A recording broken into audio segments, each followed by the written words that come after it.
The 2014 NHL draft has proved to be a very significant draft, catering some of the top talent in the entire NHL, with players like Leon Draisaitl and David Pastrnak currently being among the top forwards in the entire NHL at the moment. And this draft has also proven to be very unpredictable, as many players have either shot up in the rankings from their original position, and some have drastically fallen. And these sporadic changes in ranks will make one of the most interesting redrafts I have done on this channel. Heading into this draft, there was a consensus that Aaron Ekblad would be the #1 pick in this draft, which would actually be the first defenseman taken #1 in nearly a decade since Erik Johnson in 2006. But after Aaron Ekblad, there was a lot of high-end talent coming from the CHL, but there's no really clear consensus on who may follow. And as always, players develop at a different pace, and so by no means is this redraft set in stone, and we will continue to see risers and fallers within this draft, so I do plan on touching upon this redraft in the future. So today's video, we're going to be redrafting the entire first round of the 2014 NHL draft. And comment down below what your top 5 from a 2014 NHL redraft would look like. Also guys, make sure to hit that subscribe button for some more awesome hockey content, guys. The support on this channel has been insane. Guys, I wanted to hit 5,000 subscribers this year. That's still my long-term goal. And your guys' support has just been incredible. We're already at, I think we just passed 3,400 subscribers. Just insane, guys. You guys are so awesome. At number 30, the New Jersey Devils select Sam Bennett. And Sam Bennett has had an extremely interesting transformation in the NHL. Coming to this draft, many scouts believed he was a top 2 pick, if not top 3 pick, as he displayed offensive dominance in a very gritty game, which is a very valuable tool set. 91 points in his draft year, 118 penalty minutes, and the inability to do a pull-up, which of course was a huge controversial topic at that time. However, Sam Bennett fell into a common NHL trap. He was unable to translate his offensive game into the NHL, and he fell back on his gritty checking tool set. Bennett is currently having a down year this season with only 6 points in 28 games, and he definitely isn't a bust. He serves a great bottom 6 role, you know, that gritty secondary scoring role, but he definitely has not lived up to his top 5 status. At number 29, the LA Kings draft Danton Heinen. And like Bennett, Heinen is also having a down year with 15 points in 42 appearances. Heinen plays a gritty, hard-nosed game and has offensive upside to make him a very hard player to play against. He has demonstrated high offense with 47 points in 2018, but he has been regressing in production ever since. He still has top 6 upside, and like Bennett, he can fall back on his gritty secondary scoring role if he doesn't pan out to be a solid top 6 forward. At number 28, the New York Islanders draft Jared McCann. McCann has the toolset of being a good top 6 talent. He's been slowly but surely demonstrating a great progression, 24 points in 40 games this season with the Penguins. McCann's development has been very interesting because he's had a pretty rocky development curve. At times he seems like he can't make the lineup, and then at other times he displays, really good offensive upside. And McCann has been playing really well ever since he was traded to the Penguins. At number 27, the San Jose Sharks draft Oscar Lindblom. And if you guys weren't fully aware, Lindblom was recently diagnosed with a rare bone cancer and will be out indefinitely for this season, which is extremely unfortunate, extremely sad, and the whole hockey world is sending all their prayers to Oscar. Oscar was actually originally a 5th round pick and has shown really good development and a great journey coming from the SHL. He transitioned very well into North American Ice, great production in the AHL, and displayed very good upside in the past 2 seasons of being a very good top 6 talent. And we're all sending our prayers to Oscar. Hopefully he can fight this and return to the game that he loves. At number 26, the Montreal Canadiens draft Kasperi Kapanen. Kapanen was a part of a massive deal sending Kessel to the Penguins, and Kasperi has proven to be a very solid secondary scorer who can be a good fit within the top 6. And Kapanen currently plays on a stacked Maple Leafs forward core, so of course he has more of a limited role. And he put up a really respectable 20 goals, 44 points last year, and is on pace for around 50 points this season. At number 25, the Boston Bruins draft Marcus Pettersson. Pettersson, who was actually traded for Daniel Sprong from the Ducks, but he's proved to be a very solid top 4 defenseman who displays good upside. 15 points in 42 games this season, and he's had a promising development curve and has been taking upon more responsibility within the Pittsburgh Penguins lineup. At number 24, the Vancouver Canucks draft Jake Virtanen. Jake Virtanen is a big follower within this redraft, and as a Canucks fan, I am happy to say we are finally seeing a breakout season for Jake. 12 goals, 24 points in 41 games, and Jake has the upside of being a gritty, elite skating, 20-goal scorer within the top 6. And if Jake keeps progressing, he can definitely move up in these rankings because he does play a very versatile game, and Jake has drastically improved his game this season, coming off a stand where he put up 14 points in 15 games.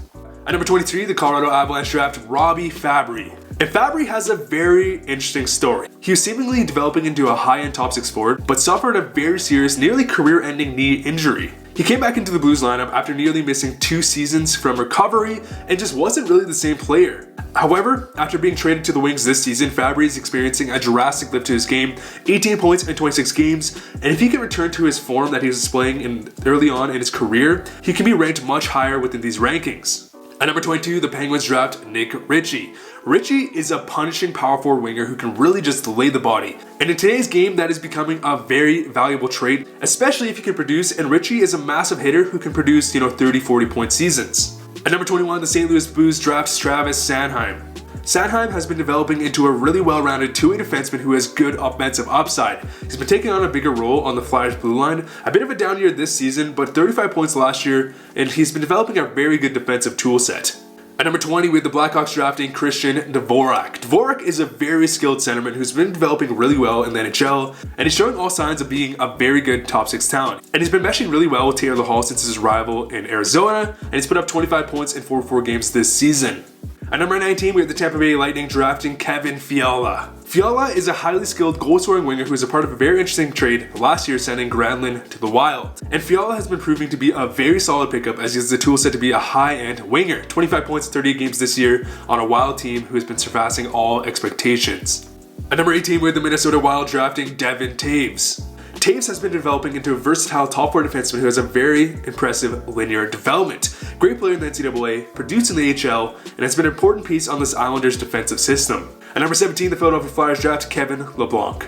Kevin LeBlanc had a breakout season last year, registering 56 points in 82 games and a very limited role. He's a very highly skilled winger who has a good offensive tool set. He's yet to earn the number 1 role on the Sharks, but has the potential of being a top-line winger. At number 16, the Columbus Blue Jackets draft Tony Deangelo, and Deangelo has also had a very interesting story.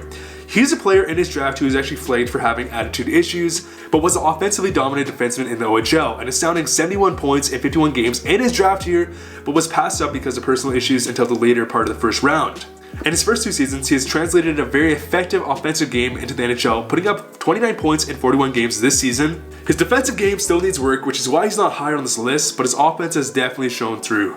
At number 15, the Detroit Red Wings draft Thatcher Demko. And Demko has the tool set of being an elite starting goaltender in the NHL. He's large, he has great athleticism, and he's been developing extremely well through every single system he's played in. He's played really well for the Canucks this year. He's had some shaky games, but he's also displayed dominance against some really good teams, and he definitely has starter upside. At number 14, the Dallas Stars draft Jacob Vrana, and Vrana has really broken out in the past 2 seasons. Vrana is on pace for 30 goals this season. He's really elevated his game this season, taking on a bigger role with the Capitals, and he's a crafty goal-scoring winger who has a makeup of being a top-end winger. At number 13, the Washington Capitals draft Alex Tuch, and Tuch is a large goal-scoring power forward. He's on a bit of a down year this season, but he's also shown very impressive progression. He's a very versatile winger who can produce 20 goals, 52 points in 74 games last season, and he's demonstrating the toolset of a highly coveted goal-scoring power forward. At number 12, the Arizona Coyotes draft Brandon Montour. Montour is a highly coveted right-handed defenseman who's developing a more consistent defensive game with Buffalo. And even though his production is down this season, he definitely does have great offensive upside, and he has the toolset of being a well-rounded top 4 defenseman. If not, his potential to be a top 2 defenseman in the NHL. At number 11, the Arizona Coyotes draft Nick Schmaltz. Schmaltz was a part of a huge deal sending Dylan Strome, the former 2015 3rd overall pick, to the Blackhawks, and Schmaltz has been an excellent addition to the Coyotes lineup. He has a reliable two-way game and has been playing a major role in the success of the Coyotes this season. 35 points in 45 games in a defensive system which actually leads the entire team in points, and Schmaltz is only averaging around 15 minutes per game this season, so as he gets more responsibility and keeps developing his two-way game, Schmaltz has great upside. At number 10, the Anaheim Ducks draft Victor Olofsson. Olofsson or Golfsson has broken into the league this year and has been displaying offensive brilliance. 35 points in 42 games this season, and if Olofsson remains consistent and keeps developing, he may end up much higher on this list in the future. Unfortunately, he did just sustain a lower body injury and he will be out for 5 to 6 weeks, so hopefully he does have a good recovery. At number 9, the Winnipeg Jets draft Nikolai Ehlers. And Ehlers is a very skilled scoring winger. He's capable of 30 goals, 70 plus points, and he's had a very consistent and solid career for the Jets. At number 8, the Toronto Maple Leafs draft Sam Reinhart. And Reinhart has not really lived up to his number 2 pick status, but he's been a very consistent and reliable player who can play a strong two-way game. And Sam is capable of 60 to 70 point seasons, and last year he had his best season putting up 22 goals, 65 points in 82 games. At number 7, the Carolina Hurricanes draft Victor Arvidsson. Victor Arvidsson is a very underrated player. People seem to not take note that before the season he nearly had 3 straight 30-goal seasons with 34 goals last season. Arvidsson is an undersized but determined winger who plays a great two-way energy game. He has been an absolute steal considering he was a 4th round pick, and this season he has been injured, but he still has 18 points in 29 games.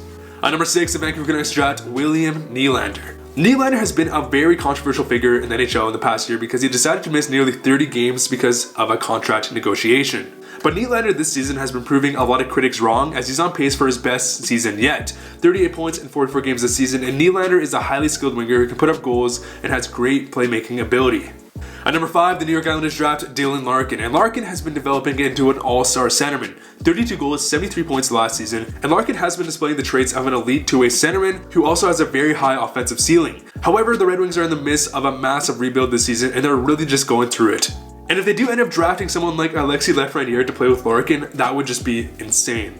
At number 4, the Calgary Flames draft Brayden Point. And Brayden Point is an absolute steal within this draft, originally a 3rd round pick, and Point has the potential of being a top forward in the entire NHL. 92 points, 41 goals last season, 35 points in 38 games this season, and Point has the upside of being a 100-point player, especially on a stacked Tampa Bay roster. At number 3, the Edmonton Oilers draft Aaron Ekblad. And Ekblad was originally the 1st overall pick within this draft, and he definitely has lived up to expectations. He's been extremely well-rounded, who plays a very reliable game, and he eats up big minutes. He has good offensive upside, on pace for over 45 points this season, and has been developing a great shutdown toolset. At number 2, the Buffalo Sabres draft Leon Draisaitl. Draisaitl has been bashed for playing alongside of McDavid in his career, but Draisaitl at the moment is a top 5 talent in the entire NHL. 50 goals, 105 points last season, and he's currently on pace for over 120 points this season. He's a gifted scorer who's been a perfect match for Connor McDavid.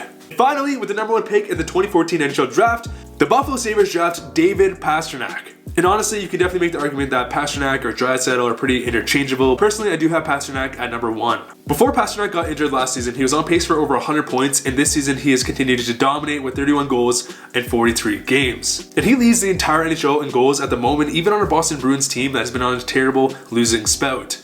But anyways guys, there is my 2014 NHL redraft, and kind of looking back at this draft, it has proved to be a very interesting draft. Lots of huge jumps in the rankings, and at the top end, it contains top 5 talent in the NHL at the moment. Lots of players within the first round of this draft have also not lived up to expectations or have turned into completely different players at the NHL level. But overall, there was a lot of great talent and hidden gems within this draft.